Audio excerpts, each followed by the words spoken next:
All right. Welcome, everyone, to Working People, a podcast about the lives, jobs, dreams, and struggles of the working class today. Working People is a proud member of the Labor Radio Podcast Network and is brought to you in partnership with In These Times magazine and the Real News Network. This show is produced by Jules Taylor and made possible by the support of listeners like you. My name is Maximilian Alvarez, and we've got a short but extremely important episode for you guys today. Back in September, we published an intense and harrowing interview with two Palestinians in Gaza, Mohamed Abu Tawila, a former English teacher, and his nephew Abdul Rahman, a would-be college student displaced by the war. These are two men who had somehow managed to survive what was then at the time 700 days of genocidal bombing, shooting, forced starvation, and the systematic destruction of life and civilization as such, all at the hands of Israel's military and with the full backing of the United States. I spoke in that interview to Mohamed and Abdul Rahman about their daily struggle to survive in the midst of a genocide, in the middle of a 22-mile open-air killing field that is the Gaza Strip.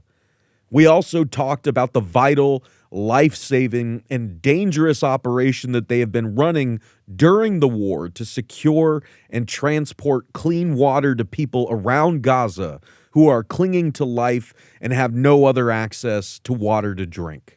They have been using crowdsourced money that people donate online to rent trucks and buy fuel, which is extremely expensive and in short supply under the blockade, and deliver treated water to fellow Gazans who desperately need it.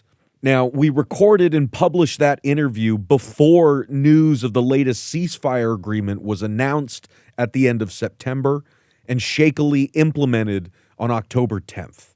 And when I say shakily implemented, it's because I'm reading daily and weekly updates from trusted journalists in Gaza and outlets covering Gaza, like this latest report from Tariq S. Hajjaj in Mondoweiss, which was published on October 29th. Quote, the Israeli army announced that a soldier in Rafah had been killed by gunfire on Tuesday. Before the source of the gunfire could be confirmed, Netanyahu blamed it on Hamas and gave the order for the army to launch, quote, powerful strikes on Gaza. The resumption of the Israeli bombing campaign killed over 100 people, 46 of whom were children, and 20 of whom were women, according to the Gaza Ministry of Health on Wednesday.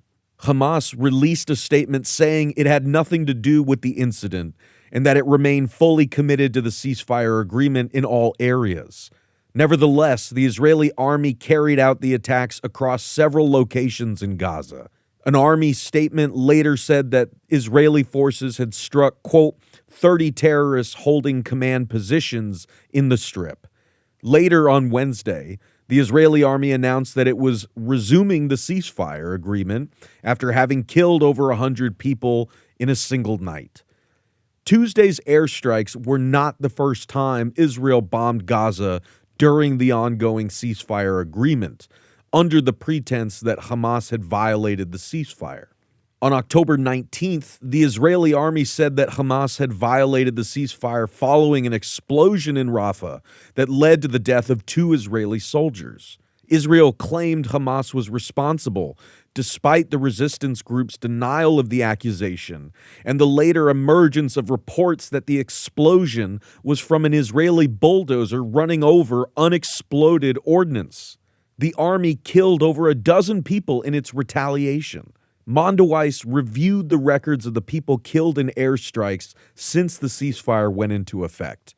The evidence points to an Israeli tactic of assassinating resistance fighters that had evaded detection during the war under the pretext of retaliation for alleged violations of the ceasefire by Hamas. In essence, Israel is continuing to carry out its war during the ceasefire, end quote. Now, we'll link to that piece in Mondoweiss and a few others so that you can read more on the situation in Gaza and with the ceasefire. But today, to give y'all an on the ground view of life in Gaza after the ceasefire began, and to provide y'all with a critical update on our last interview with Mohamed and Abdul Rahman, I was able to get back in touch with Mohamed and send him some questions. Then he recorded his answers and sent them back to me with the little internet connection he has. Once again, we have provided links in the show notes of this episode to Mohamed's Instagram account and to the Instagram and crowdfunding pages for the water delivery operation, which is called Living Water Mutual Aid in Gaza. If you want updates on the water operation, or if you want to contribute to it, you can find all the info you need there. And now, without further ado, here is my short conversation with former English teacher Mohamed Abu Tawila in Gaza in the wake of the new, tenuous ceasefire.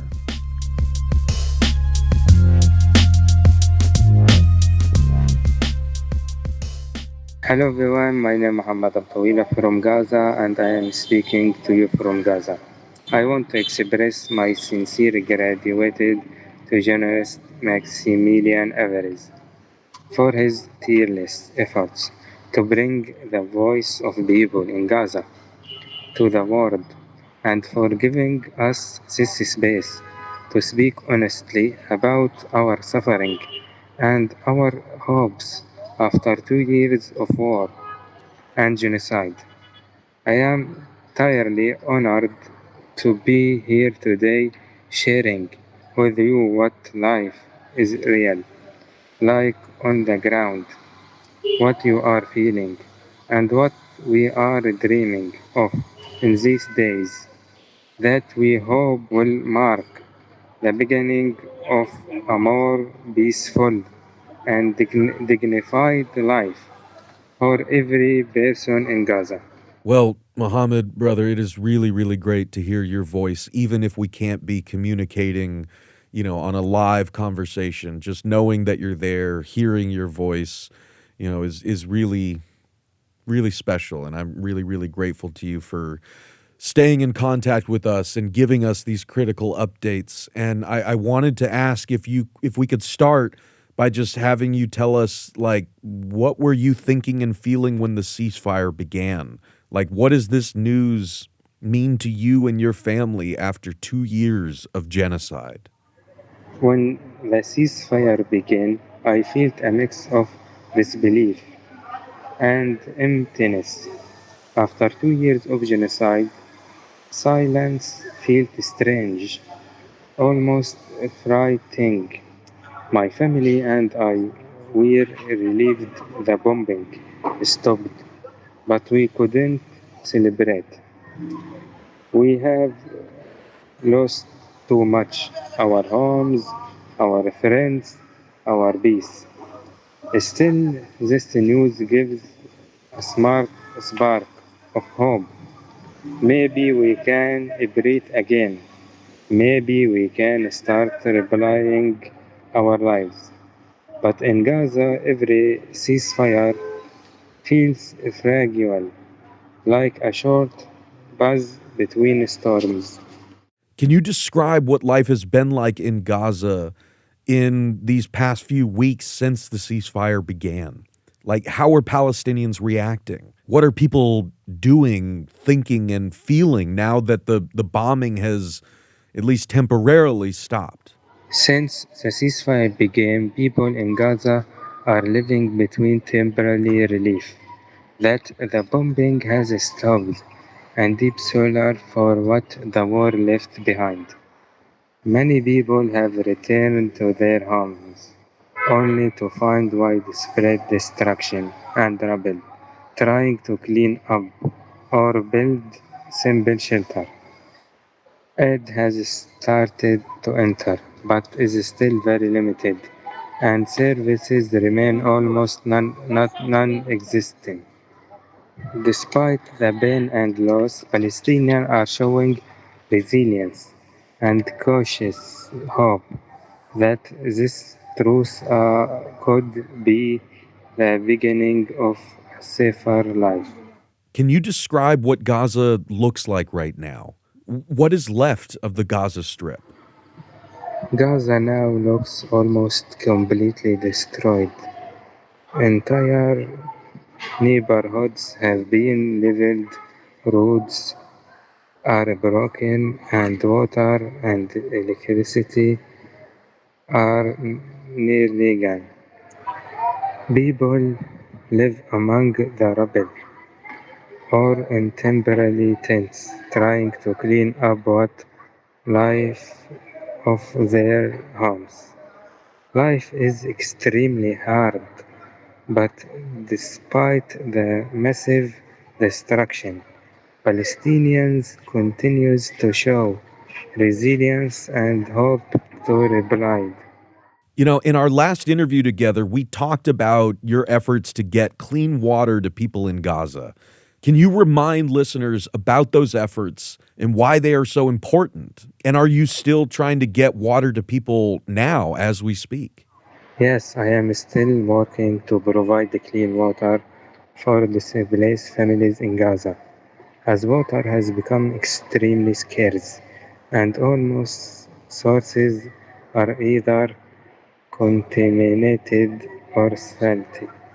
I'm currently distributing water tanks to families in camps and shelter, and we are working to expand these offers to reach more areas, especially with the rising temperature and the destruction the water network. What do people in Gaza need most right now? And what can people around the world do to help? People in Gaza now need water, food, safe shelter, and medical care. Life is extremely difficult after the destruction and lack of basic services. People around the world can help by supporting trust humanitarian campaigns, spreading awareness, and pushing for aid access. Even small acts of support can make a really difference. Do you have hope that the war will truly end? Like, what dreams do you have for the future of your life, your family, and your country?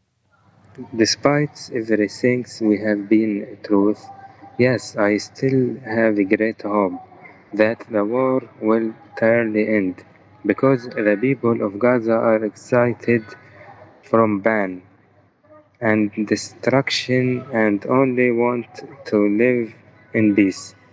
I dream of seeing my country free and safe, with home being built instead of destroyed and school filled with children laughter instead of the sound of bombs. On a personal level, I dream of living a simple, dignified life with my family and begin apply to travel abroad to continue my education so that one day I can return and help rebuild Gaza with new knowledge and experience.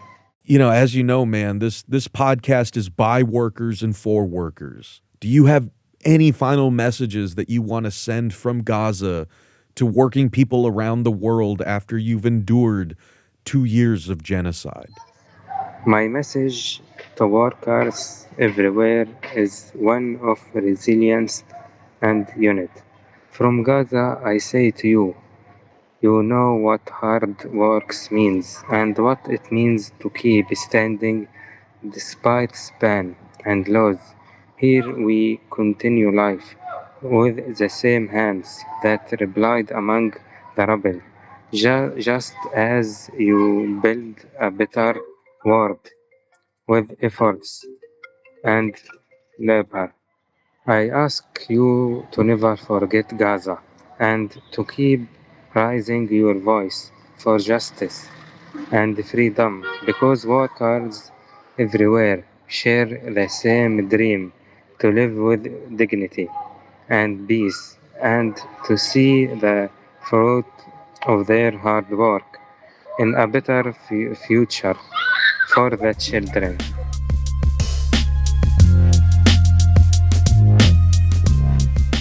All right, gang, that's going to wrap things up for us this week. I want to send my sincerest and most heartfelt thanks to Mohamed Abu Tawila for giving us these critical updates from Gaza and for everything he and others are doing to provide mutual aid to their fellow Palestinians in need. Again, if you want to learn more about those mutual aid efforts, follow the links that we've provided in the show notes to this episode. And of course, I want to thank you all for listening, and I want to thank you for continuing to care about this. We'll see y'all back here next week for another episode of Working People. And if you can't wait that long, then please go explore all the great work that we're doing at the Real News Network, where we do grassroots journalism that lifts up the voices and stories from the front lines of struggle. And that includes dozens of documentary reports from Gaza and the occupied West Bank that we published in just the last 2 years alone. I beg you, please watch them. Please share them. Please help us get these stories out there to as many people as possible. Sign up for the Real News newsletter so you never miss a story, and help us do more work like this by going to therealnews.com/donate and becoming a supporter today. I promise you, it really makes a difference. I'm Maximilian Alvarez. Take care of yourselves. Take care of each other. Solidarity forever. I live on, yes, I live on. Wherever the videotape of me is shown, I live on, yes, I live on. If I have help to make this a better world to live in, I'll live on, yes, I'll live on. When my body is silent and in some lonesome grave, I'll live on, yes, I'll live on. When my songs and poems are read, I'll live on, yes, I'll live on.